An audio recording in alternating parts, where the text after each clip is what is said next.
It's time to get the breakdown started. 1, 2, 3. First up, 10 observations. Just took his guy and just boom, put him right on the ground. It's First and 10. All right, number one. I'm going to make a declarative statement that I have been resisting making all year, whether it was going to be this or something that was contrary to this. It is a definitive statement about Sam Howell's future. And then I'm going to spend the next couple of minutes explaining why I'm very comfortable making it at this point. I think that we have enough data to say that Sam Howell is not an option A for this team in 2024. So let's rewind that. He's not an immediate option A in 2024, AKA you cannot go into this offseason going, Sam Howell is our starter, we're set at quarterback. And there was a point this season that I thought we were very much on that path, and I was very excited about it, as were so many of you. However, I think what we've got now, or not I think, what we have now is a season's worth of data, essentially. We have 16 games this season. We also happen to have one from last season. So we have 17 starts from Sam Howell. And what I would tell you is that, in my opinion, he is a very high-end backup. And that's not bad for a guy who went in the 5th round. And that's a phrase that I might utter a couple more times over the next 10 minutes or so. But ultimately, he fits the definition of that. His play fluctuates dramatically with the opponent. When he has faced bad defenses, he has lit them up. He can throw for 330. He can throw for 3 or 4 touchdowns. He can make big-time throws. He can do a lot of excellent stuff. Sam Howell is very talented, and he has shown a lot this year.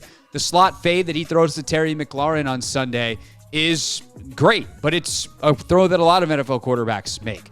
And the more the season has gone, the less he has made the kinds of throws that, hey, that's really special. But we've seen it. We know it's in there. The problem is, earlier in the season, it was like, hey, if he can clean up X, Y, and Z and keep doing this great stuff, he's going to be the guy. And he has not cleaned up the other stuff. I would say the good news based off of Sunday, though, is that he's not cooked. Like, there was a real fear that those 3 games that he had prior to Miami, Dallas, etc., those games were, like, tragically bad. That if that's who he all of a sudden was, that, you can't even trust him to be your backup. Like, if he ever plays again, he's not there. Like, did they ruin him David Carr style? Patrick Ramsey style? And the answer is no. Sam looked like Sam again on Sunday. He had a resilience to him. He had a confidence. There was his version of timing, I would call it. The problem is that player is not one that is a high-end starter in the NFL. And so if you go into next season with him as your plan at starting quarterback, you're looking at a middle-of-the-road season if things go well, or possibly another 6-win type of year. Probably not a 4-win year. You'd have to have a lot of stuff go wrong to have a 4-win year. See what has happened this year. Really bad coaching, really bad lot of stuff. Some bad luck along the way. All, league's worst defense, all that. And, just not having the league's 20th best defense this year, and you're a 6-win team instead of a 4-win team. But all in all, I am ready to say definitively Sam Howell should not be option A going into next season. So that leads to the why of that, which I will count as number 2 in this First and 10. Number 2. The evaluation process is this. Earlier in the season, you're looking for a trajectory. And a lot of that is going to be defined by big-time throws and the consistency with which he makes them, or any player makes big plays, right? You see super high-end stuff and you go, whoa, okay. Can't coach that. That's spectacular. This guy could be something. And then you look, how often does that stuff happen? And early in the season, there was some consistency to some of those big-time plays. He led the league in big-time throws by PFF's metric until I think it was week 12. And then you go, okay, what about the rest of the stuff? How does he need to round out his game? And the stuff that he needed to round out, he needed to bring the sack pressure or the pressure to sack ratio down. He needed to get better at moving in the pocket. He needed to get better at reading the middle of the field. His footwork needed to get way cleaned up. And you'd see spurts of it But you kind of assume that stuff is going to get better with time. And unfortunately, the reality is it didn't. And I think that's why earlier in the year, you see a lot of us going, Sam's probably going to be the guy. If I had to bet now, I would probably, I know in this segment, there was a point that I was like, if I had to bet right now, I would bet on him being the guy for next year and moving forward. And he just didn't improve from there. And that's why I always reserved the right to change my mind. And it wasn't even changing my mind. I always said this is an ongoing evaluation. We don't know what we don't know. We have to keep watching. We have to keep evaluating. This is not done yet. You don't make a decision before you have to. And a lot of people didn't want to hear it. A lot of people wanted to answer now. They wanted to crown Sam, or if they didn't think Sam was any good, say he's a bust. And the truth is we just didn't know. And so patience is a virtue. Patience is something that a lot of folks don't have. We live in a very microwave society, et cetera, et cetera. I don't need to go on a big, long, old man diatribe about that. Just the reality is, you don't need to self-impose a deadline. And in week 8 and week 7, when Sam was playing better, you didn't need to say he's the guy right now because you didn't know how the next 9 games or whatever were going to go. And now we do. And what we see is a backup caliber player. Now, that leads to, I think, the final point I'd like to make on Sam to kind of close out this opening segment, number 3. Number 3. Long term, I would put Sam in what I think is a pretty damn good bucket for him. So I know it's not what we wanted. What we wanted was the Kirk Cousins, Dak Prescott bucket of late Russell Wilson, late round picks that have turned into really good, or in Wilson's case, I know obviously things have soured at the end, but like Russell Wilson's going to go to the Hall of Fame. Now, if you could have been in that bucket, you're in great shape. But even then, if you're in the Cousins Prescott bucket, guys that have won double-digit games, that have taken their teams to the playoffs, sure, they've left some desire to be in the playoffs, but like just getting there would be nice, and feeling like you have a legit shot every single year, in part because of who your quarterback is, not in spite of it, as a late-round pick, that would be an incredible bucket to be in. I don't think Sam's in that bucket. I think Sam's in this bucket.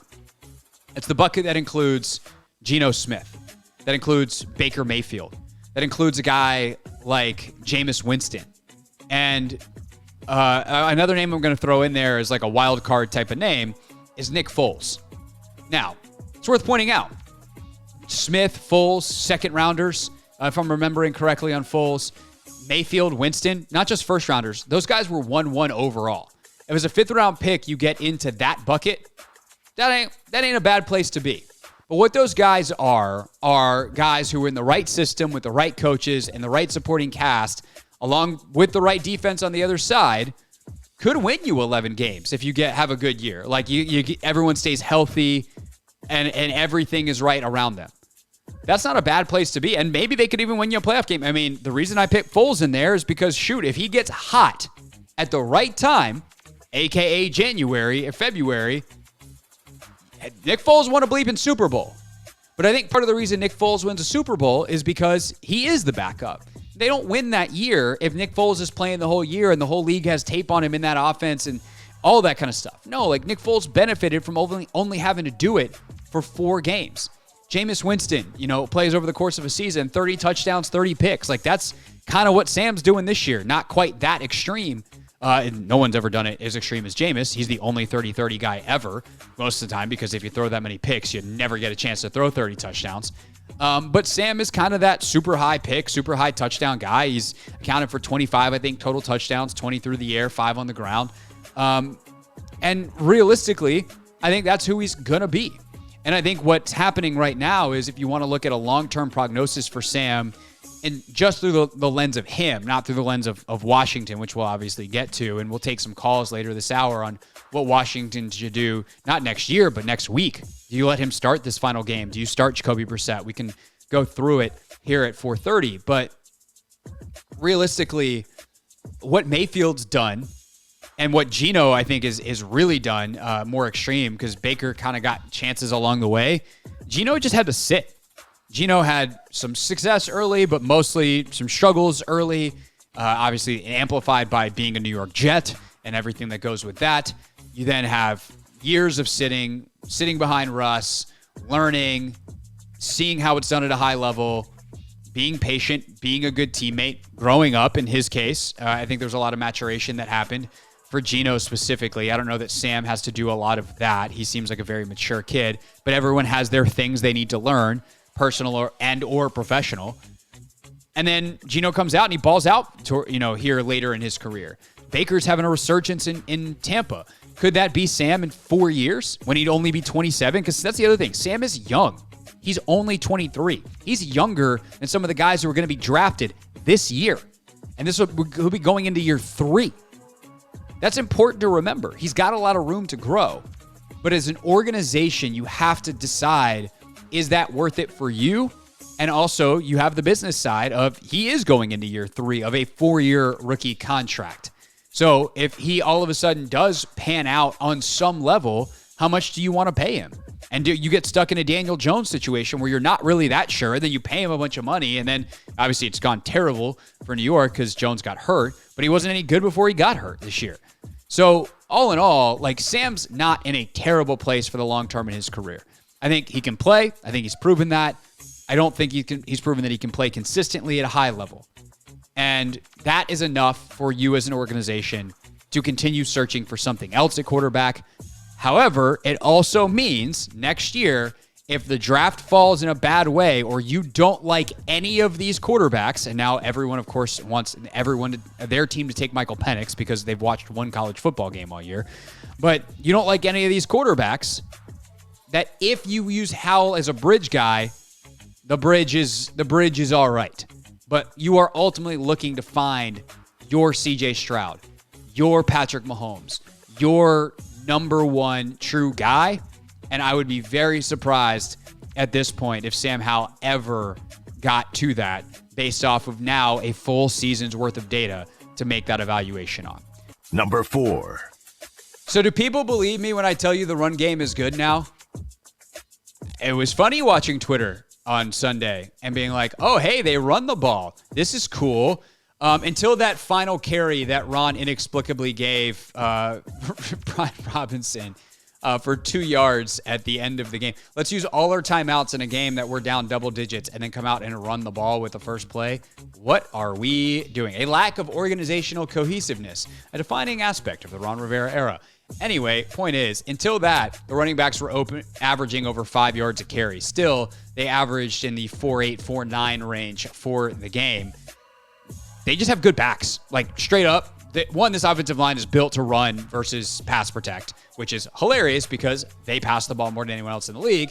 And 2, Brian Robinson and Antonio Gibson are very good football players. And again, I will never, ever understand why they did not give them the ball more this year in the easiest way possible, which is handing it to them. Number 5 is the other side of that on the defense. Man, the Commanders' run defense was bad. The Commanders did not have a single defensive player grade above 65. They had one defensive player grade above 65 on PFF. One. That was it. One. I think it was Quan. And he was 65.1. Nobody above a 66.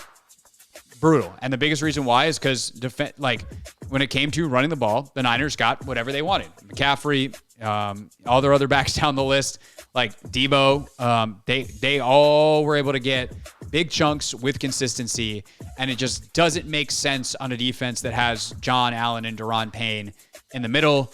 Their pass defense has gotten a lot better since Ron has taken over, but they cannot stop the run. And I don't know whether it's a run fit issue, guys just not playing well issue. I don't know. And apparently neither do they. The Niners are the best running team in the league, bar none. They just scheme it up. They execute it better than everyone else. But still, yikes. Number 6. Emmanuel Forbes looks like a rookie in around his 5th, 6th, 7th game. And I just will never understand, speaking of things I'll never understand, why he didn't get more playing time this season. Because you look at some of the things that happened to him on Sunday, from tracking Ayuk on the scramble drill touchdown, where Purdy makes a heck of a play, to the ball that he drops right over Forbes' outstretched arm. There's another play where he gets his hand on one and it kind of goes through his hand and Ayuk catches it anyway. But there's just a bunch of plays on Sunday that if you thought that Forbes, or if Forbes had more experience, I should say, you'd think that his timing and kind of his technique would be a little bit better, a little bit cleaner, because he'd be used to the speed. And maybe he makes a play or two versus, or doesn't lose Ayuk in the end zone.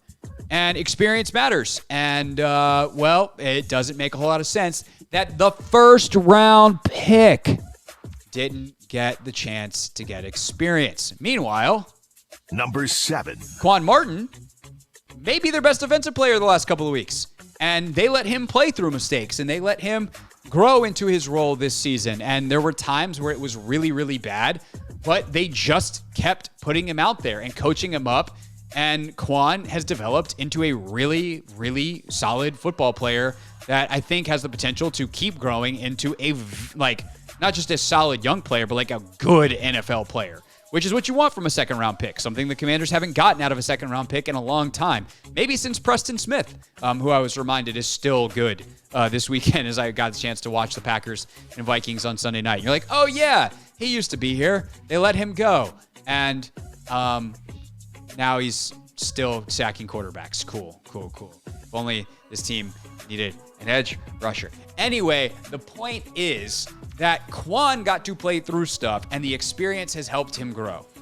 Meanwhile, Forbes did not get that chance, and he looks like a guy who could use some experience. Again, don't get it. Don't get it at all. Number 8. Which brings me to something I've been thinking about, something I've been stirring on, something I'll flush out more in preparation of the big changes that we all know are coming next week. We're just trying to define, if you word cloud, if you will, the Ron Rivera era here in DC. And one word that keeps coming to mind for me is favoritism.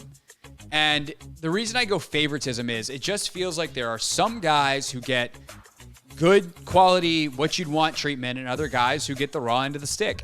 And it doesn't seem to have a rhyme or reason as to who gets screwed and who gets opportunity.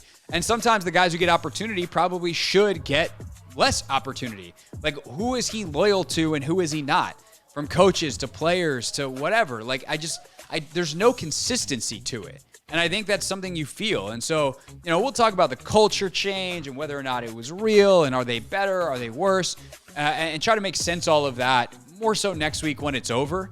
Let's see what happens in this final week of the season. And not that much is going to change. It's just, we got more pressing stuff to talk about while there's still a game to go. But I think for me, when I think of some of the defining elements and defining words, defining characteristics of the Ron Rivera era, one is favoritism, and I don't get why Quan Martin is one of the favorites and why Emmanuel Forbes is not. They should both be treated very highly. They're top picks. Again, maybe, I will say this, maybe Ron at times has actually protected players by not outing bad behavior, and not necessarily like bad behavior, like they're out doing whatever, like not being focused, not being locked in meetings, and he doesn't want to out stuff that's happening inside the building. And if that's the case, okay, like I can respect that. But it's certainly from the outside, based off what we know, doesn't make a whole lot of sense. But I will give the possibility of that happening, or that being a thing. I'll leave that open. Number 9. Sam Cosmi's a freaking baller. Sam Cosmi, we talk about this offensive line a lot. A lot of people think it's terrible. I would say it's painfully mediocre. They have done some things very well. They've done other things terribly. Sometimes it's situational, yada, yada. Through it all, especially since middle of the season, Sam Cosmi's been incredible. He was the highest rated player on PFF again on Sunday, and PFF has him as one of the highest rated players in the league, if not the highest rated offensive lineman, I think I read, or maybe even highest rated player since week 13. He has been awesome. He murders people in the run game. He's allowed 0 sacks since week 13. And for an offense that struggles with a lot of stuff, he has just been a rock. And that's great because, we talk about second round picks. That's the one that's working out. Not at the position they thought. But there's that. There's that success story, I guess. Which leads me to the final thing.